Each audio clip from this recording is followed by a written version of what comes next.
নমস্কার বন্ধুরা, পূর্ণিমা বিলে লাইভিং কিচেনের তরফ থেকে ছোটদের ভালোবাসা বড়দের প্রণাম। আজকে আপনাদের একটা নতুন রান্না দিকে দেখাবো শিম ফ্রাইড রাইস।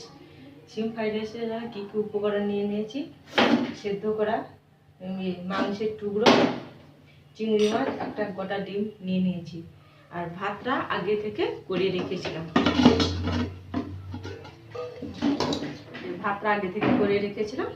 ভাতটা নিয়ে নিয়েছি। তাহলে কড়াইটা বসিয়ে দেব, উনুনটা জ্বেলে দেব।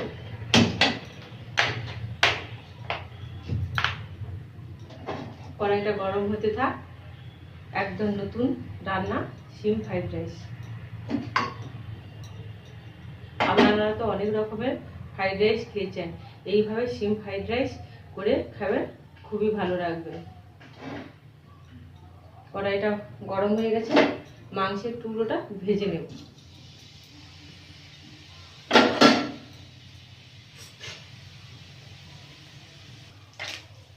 মাংসটা ভাজা ভাজা হয়ে গেছে,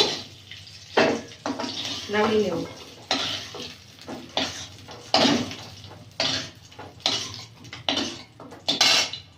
এবার ডিমটা ঝুরঝুর করে ভেজে নেব।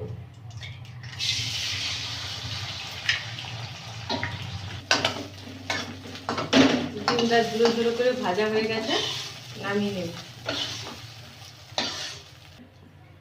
এবারে চিংড়ি মাছটা, লবণ হলুদ মাখা চিংড়ি মাছটা দিয়ে অল্প জল দিয়ে ভেপে নেব। অল্প জল দিয়ে দিলাম, দিয়ে দেবো।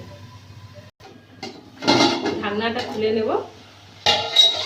চিংড়ি মাছটা ভাপা হয়ে গেছে, এর মধ্যে দিয়ে দেবো সাদা তেল। সাদা তেল দিয়ে মাংস আর এটা দিয়ে দেব।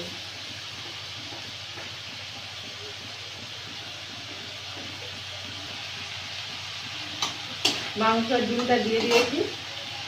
এবারে পরিমাণ মতো লবণ দিয়ে দেবো,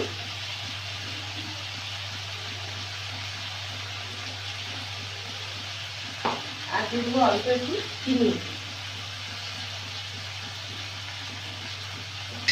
দিয়ে ভালো করে নাড়াচাড়া করে নেব। নাড়া হয়ে গেছে, এবারে ভাতগুলো দিয়ে দেব।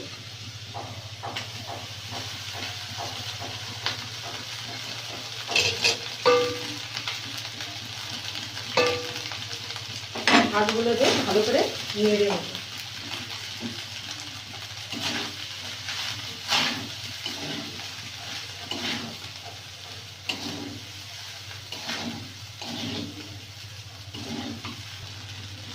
এরকম শিম ফ্রাইড রাইসটা রেডি। শিম ফ্রাইড রাইসটা হয়ে গেছে। তাহলে আজকে আসছি বন্ধুরা, টাটা। শিম ফ্রাইডটা হয়ে গেছে, এবারে নামিয়ে নেব। এরকম কত সুন্দর দেখতে লেগেছে। তাহলে আজকে আসছি, টাটা।